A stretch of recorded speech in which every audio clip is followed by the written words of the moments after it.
They are your first teachers. Teacher তো আছেই স্কুলে, কিন্তু এই বন্ধুরাই কিন্তু আমাদের ছিল প্রথম টিচার, এটা সবসময় মনে থাকবে।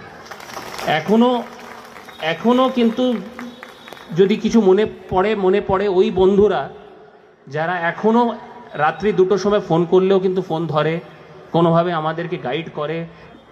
আমার ব্যাগ কেউ চুরি করে নিত, টিফিন কেউ চুরি করে নিত, খুব মনে হতো কি র্যাগিং হচ্ছে, ক্লাসে খুব খারাপ লাগতো, কিন্তু এরাই আমাকে বাংলা পড়িয়ে মাঝে মাঝে ক্লাসের পর শিখিয়ে এরকম জায়গায় নিয়ে গেল যে ক্লাসের টপ 5 জনের মধ্যে বাংলায় থাকতে পারলাম।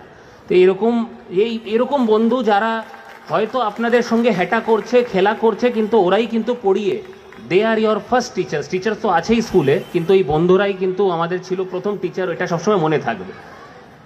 এখনো মনে পড়ে ওই পরীক্ষাগুলো, এক্সাম তো সবারই মনে থাকে, ওই পরীক্ষাগুলো যেখানে আমার সবসময় কিন্তু শেষে আনসার অবধি পৌঁছতে কিন্তু একটা সিলি মিস্টেক হয়ে যেত, কিছু না কিছু ক্যালকুলেশন করে লাস্টে আনসার কিন্তু ভুল বেরিয়ে যেত, কিন্তু সব সময় টিচার আমাদেরকে স্টেপ মার্কসগুলো দিয়ে দিত। হ্যাঁ, 3টে লাইন তুমি ঠিক লিখেছো, আনসারে ক্যালকুলেশনে ভুল হয়েছে, ঠিক আছে, তুমি স্টেপ মার্কস পাবে।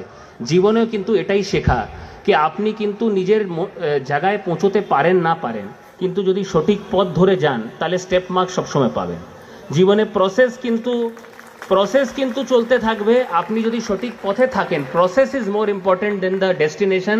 আমরা সবাই হয়তো যে জায়গায় যেতে চাইছি একদম সঠিক জায়গায় হয়তো নাও পৌঁছতে পারবো, কিন্তু ওই স্টেপ মার্কস পেয়ে কিন্তু প্রসেসে আমরা কিন্তু এগিয়ে যাবো। এটা স্কুলে শেখা। একটা মহান স্কুল আমার ধারণা শুধু পড়ায় না, প্রেরণাও জাগায়।